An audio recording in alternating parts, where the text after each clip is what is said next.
Hello everybody, my name is Nick, and today I'll be doing a somewhat informational video on how to propagate plants from the genus Pinguicula via leaf pulling. And as you guys can see, I have a decent amount of baby plants here, and almost all of these started off as leaf pullings. And through my months of kind of trial and error, I've discovered the best and worst methods for leaf pullings, at least in my care. And yeah, so here's just a quick look at all of the leaf pullings I have out here growing out. There's like 9 or 10 gypsy cola in here, but it's not that apparent to see besides the big ones. Moranensis, which is one leaf pulling that turned into 3, a lobo, and more. I also have more propagations, leaf pullings, in this bottom makeshift greenhouse thing. The ones on the bottom were propagated in pure peat moss, and these I'm just too lazy to remove because I believe they're all no ID crosses. And right here is a bunch of new leaf pullings that I took at the beginning of last month, so like early September, and they are all doing successfully, almost all. Most of them are Alercia Victoria. And then here is a mix of sphagnum and peat that I used for a lot of the pullings up here. But yeah, the moss has really taken over this one, and this is probably my favorite mix for propagating Pinguicula. So without further ado, I'll show you guys how I prepare the substrate for potting up these leaf pullings. Alright, so here I have just some old tags that I use for my pings, and I'm going to be reusing these to separate out the cuttings. I already put a little bit of peat moss inside of this tray, but yeah, I'm just going to be using this clear plant saucer because honestly, it doesn't really matter. First of all, drainage. As long as you don't keep the substrate like sopping wet the entire time, things should be fine.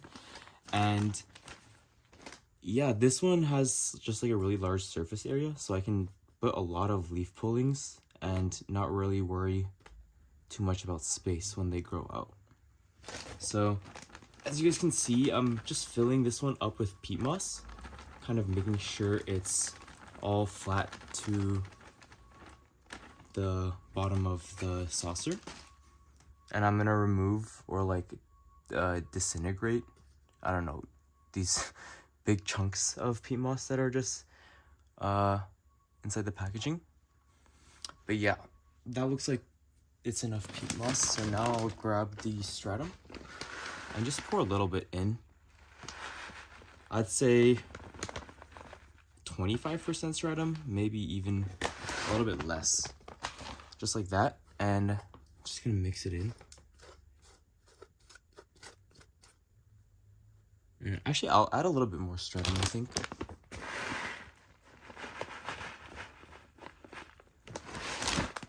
That should be good. And yeah, this is the mix that I use for propagating all my Pinguicula. As you guys saw earlier in the video, I did try out propagations with just peat moss, and then also tree fern fiber, which is a really good like non-waterlogging but moisture retentive substrate, specifically used for aeroids usually. But yeah, the tree fern fiber is kind of expensive, so I don't know if that's like super feasible in the long term for all my Pinguicula cuttings. And the best success rate has come from this 50-50 mix of, or this mix of peat and sphagnum. So yeah, there we go. This is, I mean, it's just peat and stratum, but this is what it looks like. And I will show you guys how to take the leaf pullings and what to do with them after that. I just got the tray for the leaf pullings labeled and divided, and I wanted to talk about a quick thing about this mix before we continue. So as you guys can see, this mix is seeing the most like moss growth. I'm not sure what kind of moss that is by any means, but it honestly looks a little bit like star moss because of how it's just growing upwards and like long like that. But a lot of people would say this moss is a bad thing because it's the indication of too much organic or decomposing organic material in the soil, which, as you guys know, carnivorous plants like Pinguicula really don't enjoy. But I feel like the organic material might even help the leaf pulling start out, because I saw a much lower success rate in this 100% peat, which is like a completely pH neutral substrate. And yeah, so that's why I'm going to continue using this mix. And all of these pings, as I probably said earlier, have been propagated in that mix, so I'm fairly confident in it. I just took out a couple of the pings that I'm going to be propagating by leaf pulling today. And as you guys can see, this Johanna is flowering right now. And although that makes me not want to disturb it, it is splitting into two plants, or into two crowns, as you guys can see. And I feel like this is a really good time to take leaf pullings, because the two crowns are just gonna compete with each other and like absolutely take over all of this old growth like really quickly in my experience. So yeah, these old leaves are not even going to be reused for photosynthesis or anything like that, so I believe this makes it a great time for propagation. Another good time for propagating pings are when they're in their succulent phase.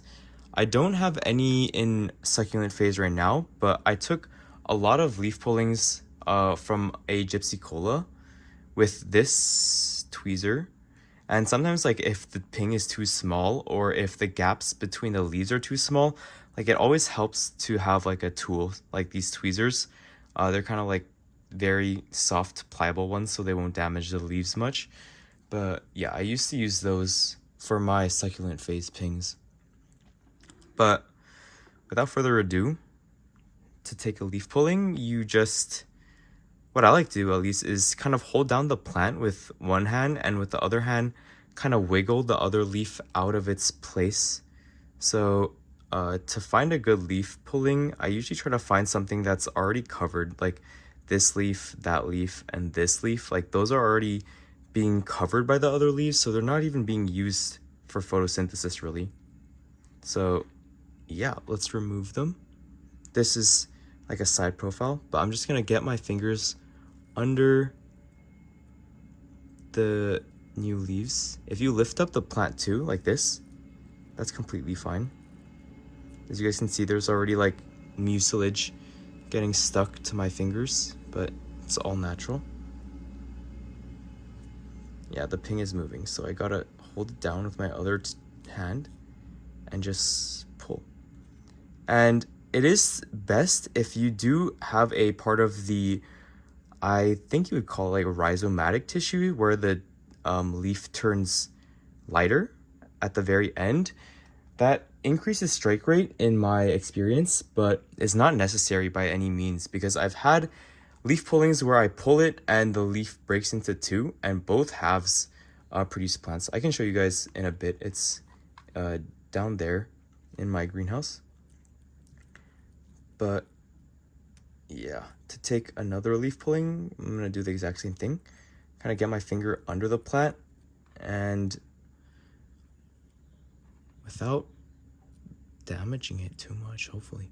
But yeah, get my finger under the plant, grab that leaf, and then just wiggle it out. This leaf is giving me quite a bit of resistance though. But there you go. And as you guys can see, I honestly kind of damaged this leaf in the process. Like the end of it, it got bruised against the substrate, but again, that should turn out completely fine. If it doesn't, then it's okay. Next leaf pulling, you know? Take another one. I'll start with this one. Same exact process. And there, completely attached to the rhizomatic tissue still. So I'm just placing the leaf pullings down on the tray, which I'll show you guys in a bit. But yeah, I think I can go for maybe one more leaf pulling. This leaf right here looks like easy to access, and like it's not doing much for the plant. So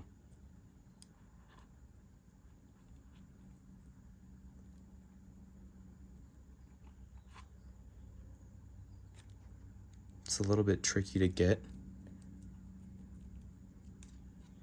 But there, another leaf pulling. So I will repeat the process, probably speed it up for all of the other plants that you see in the background. And just to show you guys, the leaf pullings are right here.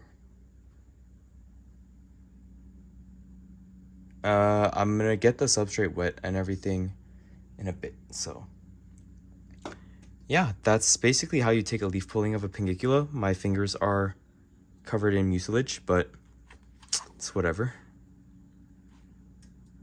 So yeah, that was Johanna, and I'll fast forward through the other parts.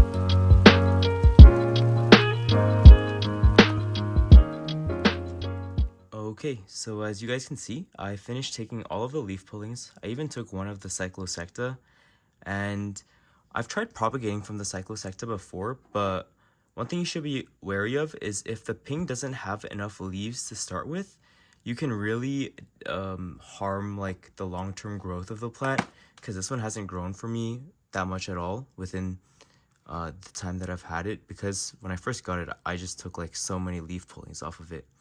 But yeah, it finally bounced back, so I decided to take a leaf pulling. And also, none of the leaf pullings that I took of it originally struck. So when you have a plant that's kind of under stress or not mature enough, and you take leaf pullings, then you could really just have a net negative overall. But yeah, I'm willing to try again. And these are the leaf pullings. As you guys can see, I got like a bit of peat moss stuck. And like all these pots now are just covered in the mucilage because I used my other hand, and like my fingers are like burning a little bit. I'm not sure. I don't think that's placebo, actually. It's just like every single time I handle these guys, my fingers do have like a slight tingle. Like if comparable to foods, it would be more like a black pepper than a chili. But yeah, so I'm gonna get this tray watered and check in with you guys then. So to water these guys, I'm just using like a water bottle type thing, and peat moss that's never been wet before is gonna have quite some time to saturate. So honestly, maybe I should have done this before. Maybe you guys can do this before taking your leaf pullings as well, just getting the substrate wet and ready for the leaf pullings. But yeah, I'm just using RO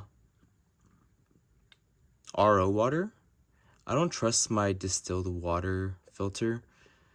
I either need to get a new one, but I do use RO water for all my carnivorous plants, and it has been working really well.